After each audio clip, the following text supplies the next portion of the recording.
Hello and good morning all of you. स्वागत आहे तुमचं मेगाबिट एज्युकेशनच्या यूट्यूब चॅनलवर. तर चला बघूया आजचे व्होकॅब्युलरीचे वर्ड्स, त्यांचे synonyms, antonyms, meaning, one word substitution. मराठीमधले मीनिंग बघूया आपण. वन वर्ड सबस्टिट्यूशन त्याच्यामध्ये कोणत्या सेंटेन्सला आपण वन वर्डमध्ये काय म्हणू शकतो इंग्लिशमध्ये ते सुद्धा बघूया. मिसस्पेल्ड वर्ड ज्याच्यामध्ये 4 ऑप्शन्स दिलेले आहे. 4 ऑप्शनमधून आपल्याला एक करेक्टली स्पेलिंग जी आहे ती शोधायची आहे आणि त्याचं सुद्धा आपण मराठीमध्ये मीनिंग बघूया आणि idioms and phrases. Okay, so first word आहे आपला आजचा तो आहे एक्सिजेन्सीस. EXIGENCIES.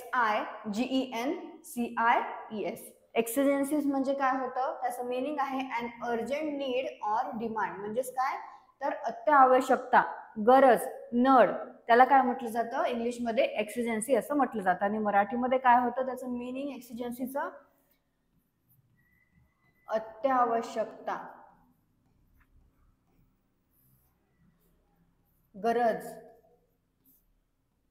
अडचण, निकड आणि नड. सो याला काय म्हटलं जातं इंग्लिशमध्ये एक्सिजेन्सीज असं म्हटलं जातं. सिनोनिम्स काय आहेत त्याचे? Need, demand, requirement, want, necessity, essential आणि रिक्विसिट. Okay, requisite. आणि अँटोनिम्स आहेत फ्रिव्हिलसनेस, ट्रॅव्हिलिटी, लेव्हिटी आणि फ्लाइटनेस. परत एकदा बघूया आपण काय होतं एक्सिजेन्सी म्हणजे. एक्सिजेन्सीचं मीनिंग आहे अन अर्जंट नीड ऑर डिमांड. म्हणजेच मराठीमध्ये त्याचं मीनिंग काय होतं तर अत्यावश्यकता, गरज, अडचण, निकड आणि नड. सिनोनिम आहेत need, demand, requirement, want, necessity, essential आणि रिक्विसिट. आणि अँटोनिम्स आहेत फ्रिव्हिलसनेस, ट्रॅव्हिलिटी, लेव्हिटी आणि फ्लाइटनेस. नेक्स्ट बघूया आता हे जे यूज दिलेला आहे सेंटेन्स, हा यूज तुम्ही एकदा वाचून घ्या परत. सेंटेन्स मध्ये कसं एक्सिजेन्सीला यूज करून केलेला आहे आणि त्याचा तुम्ही स्वतःच्या मनाने मराठीमध्ये मीनिंग सुद्धा शोधा आणि त्याच्यामध्ये एक्सिजेन्सीला कसं त्या सेंटेन्स मध्ये यूज करण्यात आले आहे ते सुद्धा एकदा बघा. आणि तुम्हाला नाही समजत असेल तर तुम्ही कमेंटमध्ये टाकू शकता. मी तुम्हाला दुसऱ्या दिवशी या सेंटेन्सचं मराठीमध्ये मीनिंग सांगून देईल. ओके, नेक्स्ट बघा. नेक्स्ट वर्ड आहे श्राउंडेड. SHROUDED. श्राउडेड. श्राउडेडचं मीनिंग आहे cover or envelop so as to conceal from view. Conceal म्हणजे काय होते हाईड करणे म्हणजेच लपवणे. तर श्राउडेड म्हणजे काय होतं तर झाकलेलं. ओके, कन्सील केलेलं, कव्हर केलेलं, त्याला म्हटलं जातं श्राउडेड. ओके, श्राउडेड म्हणजे काय होतं मग मराठीमध्ये आच्छादलेले किंवा झाकलेले. म्हणजेच काय कन्सील केलेले, लपवलेले. सिनोनिम्स आहेत श्राउडेडचे स्वॅथ, क्लोक, ऑब्स्क्युअर, डिस्ग्विस. आणि अँटोनिम्स आहेत कॉन्स्पिशियस, स्टँड आउट आणि डिस्टिंक्ट. परत एकदा बघूया आपण काय आहे मीनिंग श्राउडेडचं. सो श्राउडेडचं मीनिंग आहे cover or envelop so as to conceal from view. म्हणजे पाहण्यापासून, दिसण्यापासून त्याला लपवून ठेवणे, हाईड करून ठेवणे. त्याचं मराठीमध्ये काय होतं मीनिंग तर आच्छादलेले किंवा झाकलेले. सिनोनिम्स आहेत स्वॅथ, क्लोक, ऑब्स्क्युअर आणि डिस्ग्विस. आणि अँटोनिम्स आहेत कन्स्पिशियस, स्टँड आउट आणि डिस्टिंक्ट. नेक्स्ट बघूया. नेक्स्ट वर्ड आहे ॲग्रीव्ड. AGGRIEVED. ॲग्रीव्डचं मीनिंग आहे feeling resentment at having been unfairly treated. म्हणजेच काय होतं मराठीमध्ये तर कोणाला नाराज करणे, पीडा देणे, त्याला म्हटलं जातं ॲग्रीव्ड. किंवा कोणाला कोणी दुखावलेलं आहे त्याला सुद्धा म्हटलं जातं ॲग्रीव्ड. ओके, सो ॲग्रीव्ड म्हणजे काय होतं मराठीमध्ये त्याचं मीनिंग दुखावलेला, व्यथित, पीडित, नाराज. आणखी काय म्हणू तर राग आणि कडवटपणा आलेला किंवा पीडा देणे. ओके, सो ॲग्रीव्डचं मीनिंग आहे feeling resentment at having been unfairly treated. म्हणजेच काय होतं मराठीमध्ये तर दुखावलेला, व्यथित, पीडित, नाराज, राग आणि कडवटपणा आलेला किंवा पीडा देणे.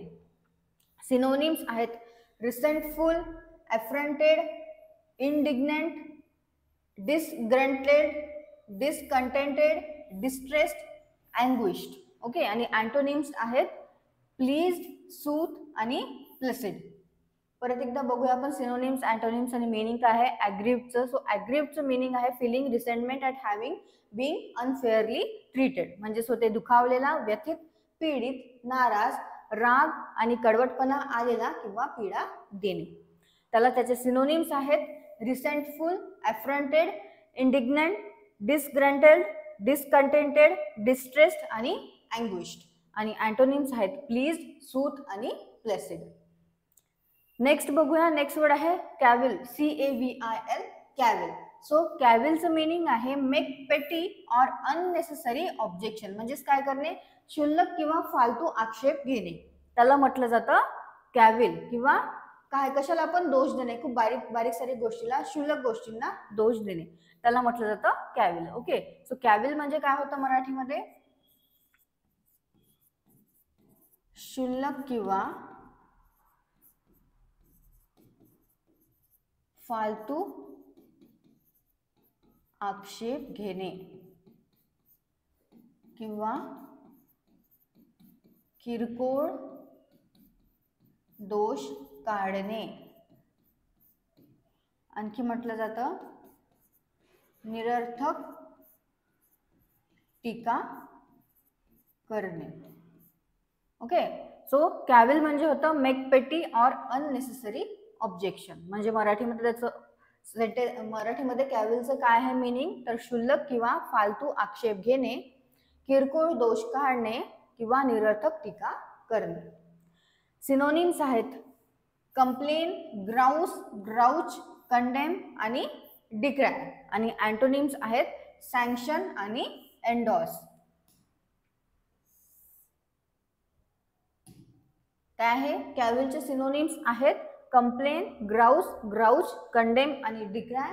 आणि अँटोनिम्स आहेत सँक्शन आणि एंडॉर्स. नेक्स्ट बघूया one word substitution. One word substitution मध्ये फर्स्ट वर्ड आहे modus operandi, MODUS OPERANDI. Modus operandi म्हणजे काय होतं, a particular method of working, म्हणजे काम करण्याची एक पद्धत, त्याला काय म्हटलं जातं मॉड्यूस ऑपरेंडी असं म्हटलं जातं. म्हणजे वर्क करण्याची एक पद्धत म्हणजे काय होतं, तर कार्यपद्धती. ओके, मॉड्यूस ऑपरेंडी म्हणजे काय होतं मराठीमध्ये, तर कार्यपद्धती, काम करण्याची एक पद्धत, एक पर्टिक्युलर मेथड, त्याला म्हटलं जातं मॉड्यूस ऑपरेंडी इंग्लिशमध्ये वन वर्ड मध्ये.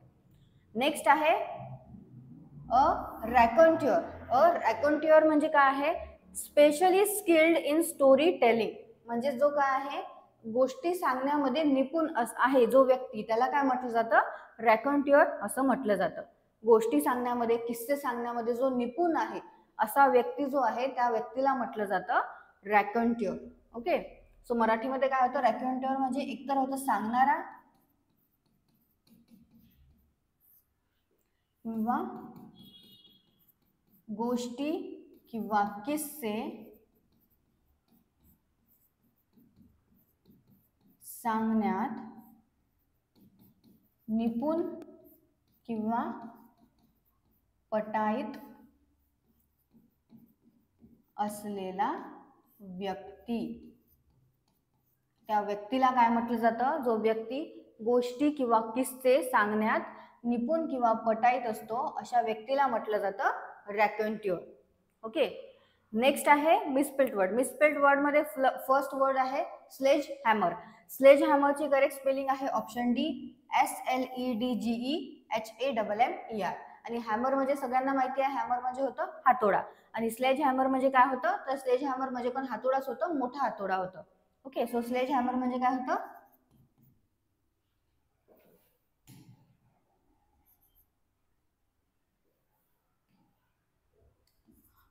हातोडा. ओके, आणि स्पेलिंग आहे स्लेज हॅमरची SLEDGEHAMMER.